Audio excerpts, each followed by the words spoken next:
Summer வந்துருச்சுன்னா போதுங்க, திரும்புற பக்கம்லாம் கலர்ஃபுல்லா தாங்க பூக்கள் இருக்கும். அதுவும் நீங்க எந்த கடைக்கு போனீங்கனாலும், ஃப்ரண்ட்ல வந்து அவ்ளோ வெரைட்டிஸ் ஆஃப் ஃப்ளவர்ஸ் தாங்க வச்சிருப்பாங்க.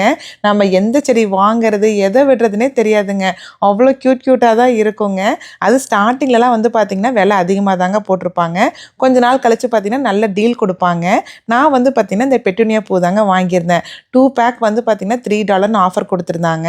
ஒரு பேக்ல வந்து 8 செடி இருக்குங்களா, 2 பேக்னா 16 செடிங்க. 16 செடி $3க்கு நல்ல ஆஃபருங்க.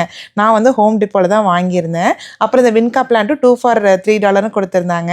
ஸோ இதெல்லாம் சேர்த்து மொத்தம் 80 செடி வாங்கியிருந்தேங்க. லோஸ்லயுமே ஆஃபர் போட்டிருந்தாங்க. பட் கம்பேரட்டிவ்லி எனக்கு ஹோம் டிப்போல கம்மியா இருந்ததுன்ட்டு அங்க தாங்க வாங்கியிருந்தேன். நான் வாங்கிட்டு பெட்டூனியா, வின்காவும் வாங்கியிருந்தேன் இல்லைங்களா, மரத்த சுத்தி ஒரு 4 சர்க்கிள் வச்சுட்டுங்க, வீட்டோட அந்த ஃப்ரண்ட் லைன் ஃபுல்லா வச்சிருந்தேன். ஸோ இது வளர்ந்து வந்ததுன்னா புஷ்ஷியா பார்க்கறதுக்கே செம்ம கியூட்டா இருக்குங்க. நீங்க வந்து இந்த சம்மருக்கு என்ன பிளான் பண்றீங்கன்னு கண்டிப்பா சொல்லுங்க.